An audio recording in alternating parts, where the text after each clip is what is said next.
Welcome to the weekly crash out where you watch some random guy on the internet crash out about society. Today's episode is brought to you by Paint. Because rainbow and color in life is gay, and sharing your opinions is also gay. And expressing yourself is just another bad thing that people don't want you to do. I have been doing much too much contemplation of the world at large because it seems to me that the more isolated, stressed, and unsure of myself I get, the more I feel a need to delve into topics that are ultimately irrelevant to my day-to-day life, but relevant to society as a whole. Perhaps it's because it's one of my few interests in life, or perhaps it's because I don't exactly know what I want to do with my life, and so I just need the distraction. Today's topic is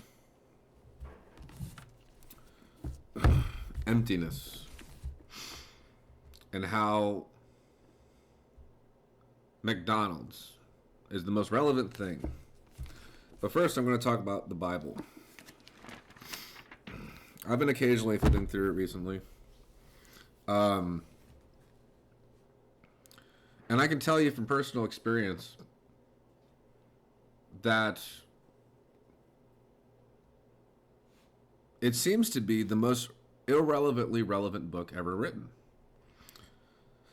I have been told countless times when I first came out as an atheist, because people really wanted me to convert to Christianity, that if I just read this book, I would immediately be converted. So I read it, and I read it again. I struggle to remember things that I've read. I'm putting it back.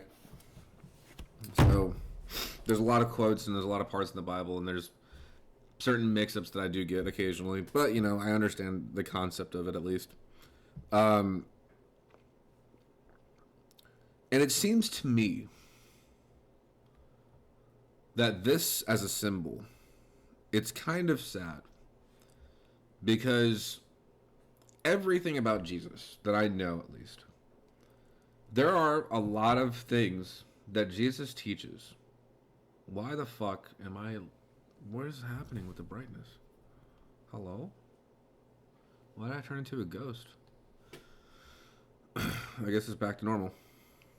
Everything that I learned about Jesus, that I like, every Bible verse that I can find, where Jesus said something and I said, I can get behind that. I can understand that a little bit.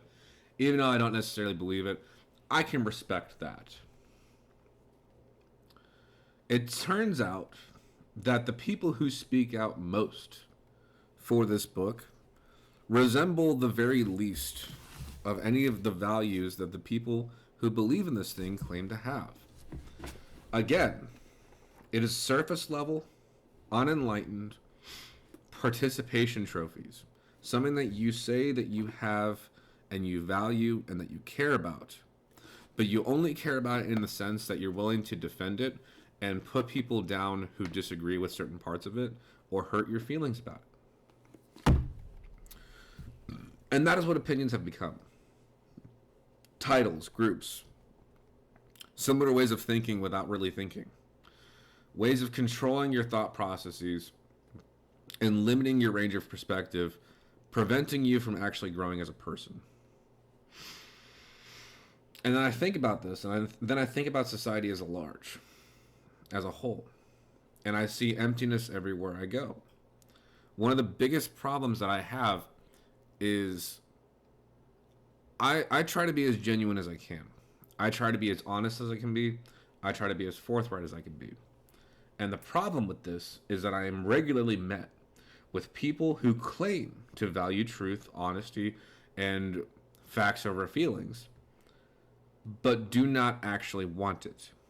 They want to say that they want this stuff. They want to say that they want to hear other people's opinions. They want to say that they want to have conversations, but only value when people agree with them, and only value when people say things that are safe.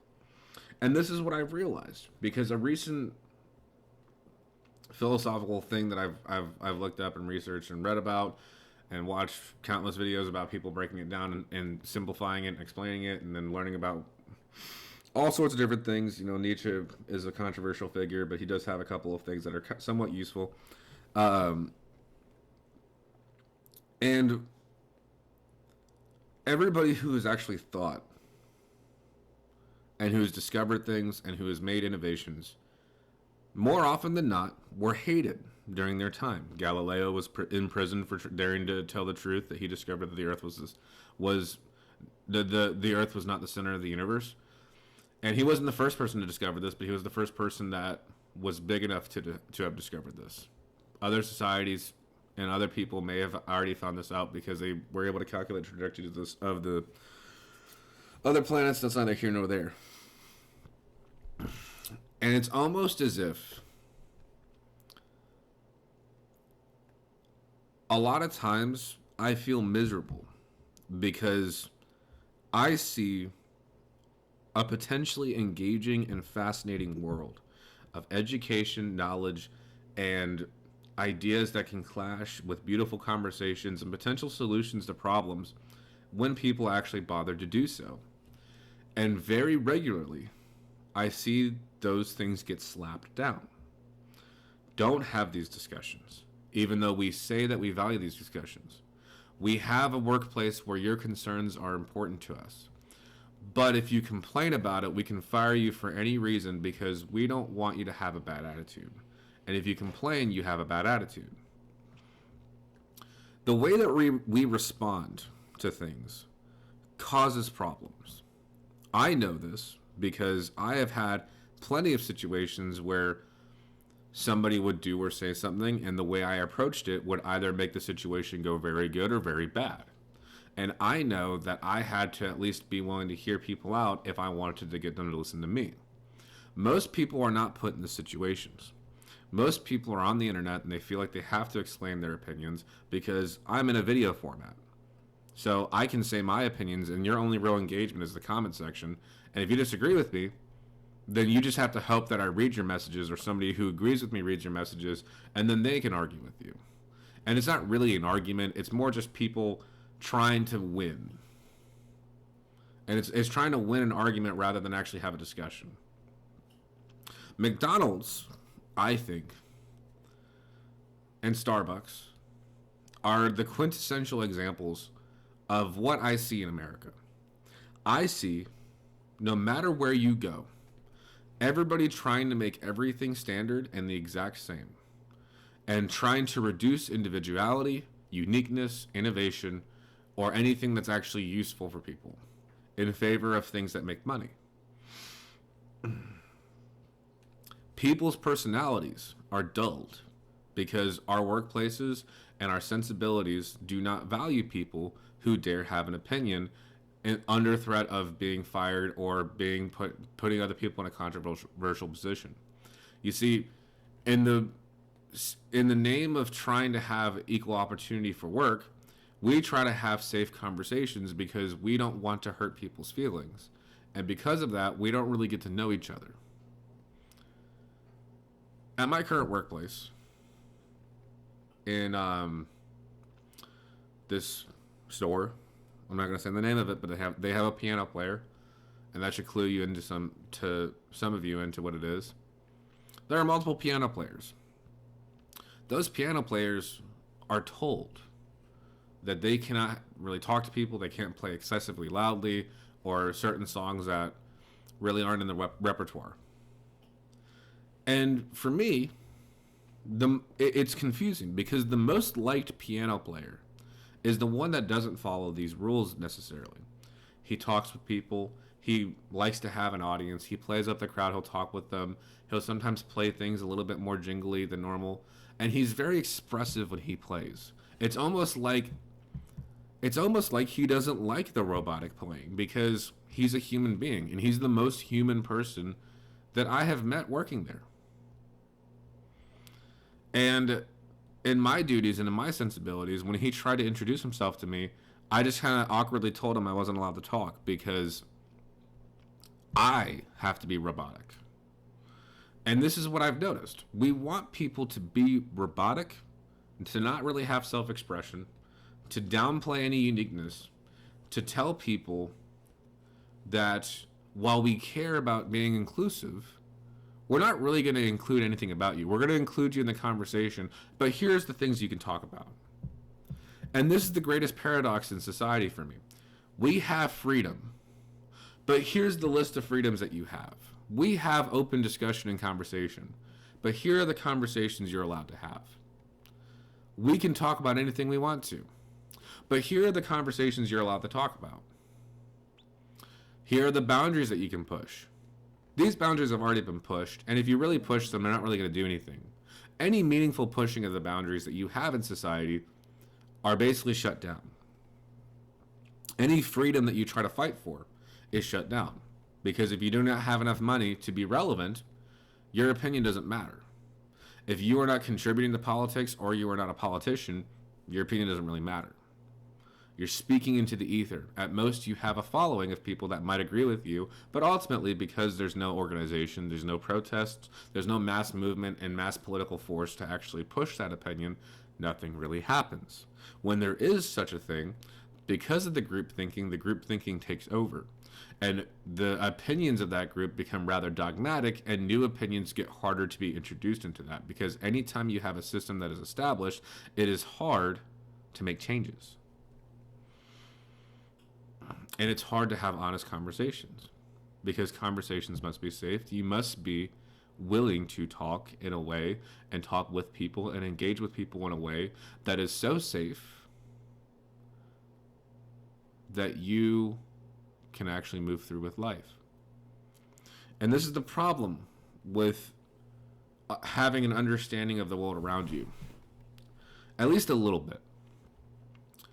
It is that you see the potential for all of these beautiful things, and you are reduced to what people want you to be.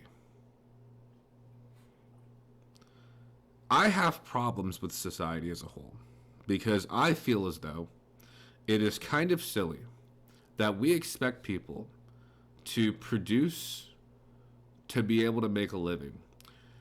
And in theory, that makes sense. It makes sense to have to produce. Like, you should produce and provide for you to be provided to. But you don't produce for yourself. And you ultimately produce too much to a point to where we have shelves of shit that we don't value. We throw things away. We have clothes that get rotated out constantly because we can't simply let a jacket sit on a shelf for 3 months. That's the same jacket. You're not keeping up to date with the modern fashion trends. We have fashion trends because we want people to feel like there's a constant need to shop and buy things, because you can't just simply have a wardrobe of clothes that you wear relatively regularly and you have enough clothes to be able to cycle through your laundry.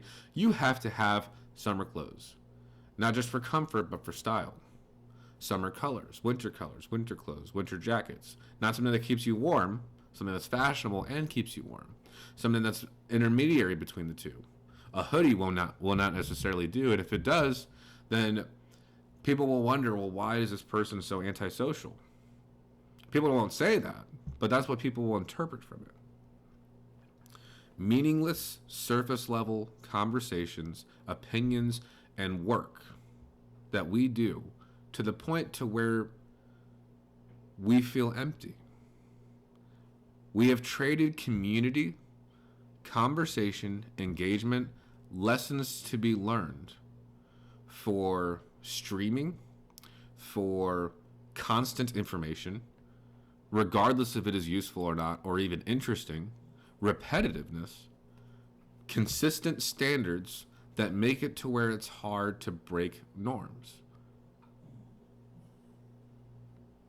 And we have replaced our humanity with what we try to make society, and then we wonder why nobody's happy with it. We don't engage, and we wonder why, no matter how many friends we have, we feel isolated. This is the biggest problem that we have with society.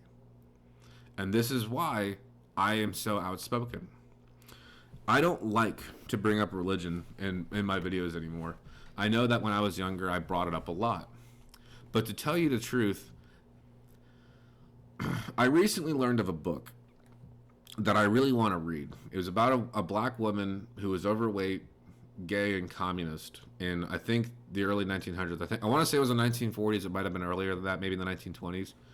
Um, and I watched a Philosophy Tube video where she basically explains this book and how when you have these things about you that society tries to shun and shut down and isn't really normally accepted, you are shut out from society, and you may even have moments where you wonder if you're a real person because you are so not included, and because you have to pretty much justify your existence. The same thing kind of went true for my opinions when I was younger. My opinions were very different from the people around me. People who didn't know me didn't like me. And people who ended up knowing me and who took a chance and spoke with me regularly said, hey, everybody thinks that you're an asshole, and I thought you were an asshole too until I got to know you, and I realized you're actually a really nice guy. Because it's surface level, and we don't have communities. And I've realized this. I've realized that in my search for what I think of the world and what I think of myself and how I relate to it, I have had to go out of my way to justify my existence. And I think in my later years of life, I get exhausted of this. It is exhausting. It is an exhaustive process to constantly have to go out and speak your mind and say your opinions because only opinions that people are comfortable hearing and saying are the ones that are said. And people are very comfortable talking down about your opinions. And if you don't say anything about it, if you don't speak up about it, what ends up happening is you end up becoming submissive to the people around you. You have to speak up, and you have to stand out, and you have to exclaim your own thoughts and views. Because if you don't, you are another pawn. And eventually, your thinking will be McDonaldized. You will become another McDonald's. Like how every McDonald's in the country is standard. You will eventually become standard because what everybody wants is acceptance. And acceptance isn't a bad thing. I'm not saying that you shouldn't accept the world around you. But what I'm saying is accepting opinions because it's the majority opinion. Not because it's right or wrong. Not because somebody has shown you that you're wrong. Now, I'm in fear of saying this because people who are very isolated can think very wrong things. And that's another problem, is when people are only comfortable enough to talk about their feelings and thoughts when they feel safe enough and when they know that nobody will criticize them, and when they're mentally and physically prepared to argue and defend their opinions rather than hear the opposing opinions. Society as a whole is slowly but surely shifting. And I noticed that a lot of public opinions are slowly shifting. Some of them in directions that I really, really like. And what ends up happening is whatever is publicly accepted ends up in the public sphere. But the public sphere shifts, and it shifts very slowly. And oftentimes it accepts things that are wrong. And this is the problem with people who try to put labels onto things and who only look at surface level conversations. I remember when I was a kid, and I've heard plenty of stories of fellow high school students who would go to court and because they would have speeding tickets or parking violations or something, and because they were religious, the judge was like, they're a good Christian boy, they can go. I would have to lie about who I was to convince to be afforded the same excuses. And I know what it's like to not be treated fairly because people assume that I am going to agree with them, that I'm going to be like-minded to them until they speak with me. And then when they speak with me, they have one of two options. They can either say, this person has unique views and I'm really interested and engaged with this person in conversation, and even though I don't agree, this person's willing to be reasonable enough to listen to me. Or they can say, I'm not comfortable having conversations with this person because I am not familiar, or nor do I accept what this person has to say. But in our society, the only way you justify your existence is by producing value. You produce value, you produce money, you produce things, goods and services, most of which are completely unnecessary. To a point to where we outsource all of our jobs to third world countries to buy products as cheaply as humanly possible. Some of them well made, most of them not. And then sell it here to have more stuff on shelves. We have the illusion of value because we have a lot of things that you can buy. But you can't buy a house for the most part, unless if you're willing to live in the middle of nowhere. There are very few public spaces you can go to express yourself, unless if you're willing to go to some pretty shady places. I find it interesting that we would have so many HOAs and that we care so much about laws and rules, but so many of our laws and rules have to do with what color your house can be. Is your grass more than 1.8 inches tall? Well, you better cut it or you're going to get a fine. Hey, this road that has no other people on it and there's no pedestrians, you went a little bit too fast on. If you're on a highway by yourself and you're speeding, you can very easily get pulled over. But if everybody's speeding and if everybody's breaking the rule, well, then it's impossible to enforce it. And rules are based more on the enforceability of it rather than what it actually does. Does it prevent anything? Is there a way to slow it down or stop it? We would rather spend a good bit of money on our cars and on our gasoline and on proper clothes to wear for work than save that money and make a little less. And this is the problem that I have. We would rather people be caffeinated and ready to go and constantly be doing something, even if that something really isn't that useful. And this is my problem. Most people don't work in factories or warehouses where things do actually have to be moved around. A lot of people kind of just stand there or take orders or talk with people or try to sell something. And it's kind of sad. The bachelor's degree has become meaningless. Experience is rare and harder to come by without internships and paid training that you pay for. And opinions are silenced. Or not really silenced. I guess fizzled out. The odds of somebody watching this video is so astronomically small, even if what I'm saying is true. Even if what I'm saying rings true with a lot of people. Because there's so many voices. And a lot of times, the accepted voices are the ones that are heard because people don't like to be challenged.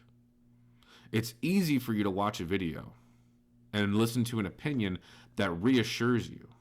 It's hard to watch one that challenges you or disagrees with you. If you are watching this, try to watch something from somebody who disagrees with you, even if they're wrong. Even if you're wrong or they're wrong or how little or much they know, try to watch it. You can't. It's that part of your brain that won't let you. And if you do, it's very uncomfortable. It's very cringeworthy. And it's very hard for you to turn that part of your brain off where you're not immediately getting defensive. And this is what happens to society as a whole. And what ends up happening is we standardize things and water it down and make everything useless, meaningless, soulless, even.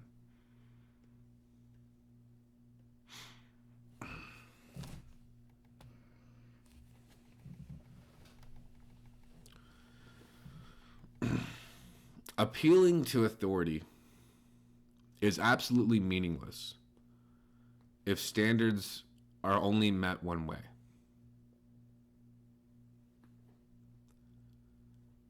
I wrote this in my most recent book. I can't know what I do wrong if you can't admit what you do wrong. If there's no honest discussion, communication, interaction, ability for people to display their uniqueness, There's no growth. I don't feel as though the public sphere is growing. I feel like it's shrinking and dividing and collapsing very slowly.